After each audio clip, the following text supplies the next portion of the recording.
Баршаларыңызға ассалаумалейкум. Бүгінгі видеоның тақырыбы көз сүюден ешкім сақталмаған. Неге? Өйткені көзден ауыр нәрсе бар, ол сиқыр деген. Пайғамбарымыз саллаллаху алейхи уассаламға сиқыр жасаған болатын. Пайғамбарымыз саллаллаху алейхи уассалам Құран оққан, зікір айтқан, намаз оққан, Алламен байланыста болған. Бірақ сиқыр жасаған сол кезде Аллах тағала Құранның 2 сүресін жібереді. Сол сүреде адамдардың көз сүюден, жындардан және сиқыр жасаушылардан сақтану туралы сүрені түсірген екен пайғамбарымыз саллаллаху алейхи уассалам. Соларды Алла тағаланың қалауымен оқып жазылып кеткен болатын. Енді қараңыздар, көз тиген кезде адам өз-өзіне дем сала алады. Дем салу үшін Фатиха, одан кейін барып Құранның реттілігімен салу қажет. Фатихадан кейін Бақара сүресі ғой. Бақара сүресінің ішінде аятул курси бар. Фатиханы 7 рет, аятул курси 7 рет, Ихлас 7, Фаляқ, Нас 7-7-тен оқылу қажет. Одан кейін барып сүф деп екі алақанмен бастап бүкіл денені сипап өту қажет. Пайғамбарымыз саллаллаху алейхи уассалам өзіне солай дем салған. Және де басқа да имамдар айтады суға дем салу жайында. Суға дем салған кезде тірі суға дем салынады көбінесе. Неге? Өйткені шәугімде қайнатылған су ол ішуге жарамды болғанымен өлі суға жатады.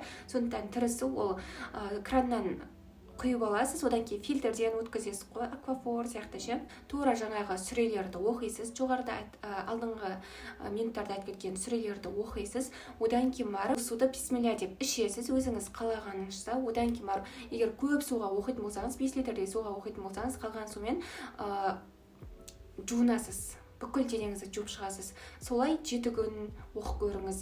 Негізі 7 күнге дейін өзгерісті байқайсыз өзіңізде.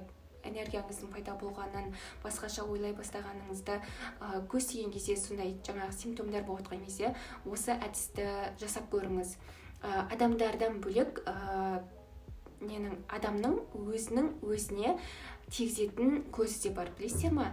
Адам өзіне қатты тамсанады, өлә, мен күшті екенмін ғой, мен жасаған деп өзіне қатты тамсаған кезде адам өз-өзіне көз тигізіп алады. Ол нәрседен абай болу қажет. Өйткені өмірімізде болып жатқан жақсылықтардың барлығы, күшті нәрсенің бәрі Аллах тағаланың арқасында болып жатыр. Аллаға шүкіршілік айтып, Аллахым рахмет, сондай ризық бергеніне, энергия бергеніне жасауыңа, осындай мысалы сұлулығына қызығатындар болады да, өз-өзіне көз тигізеді.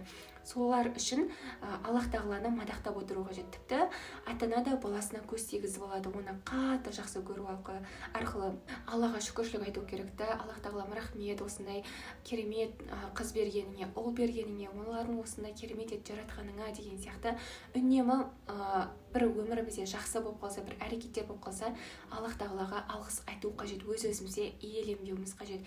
Иеленген кезде жаңағыда айтқандай көз тиюге барады, ал көз тию адамды қабірге дейін жеткізетін ең қауіпті дүниелердің бірі да. Сондықтан өз-өздеріңізге дем салып жүріңіздер. Салауаттың сіз білмейтін құпиялары деген видео бар, сонда көруге кеңес беремін. Өмірімде қалай қолданым, сол туралы айтқанмын. Видеороликтерге ұнаса, лайк басып комментарий жазыңыздар. Баршаларыңызға ассалаумалейкум.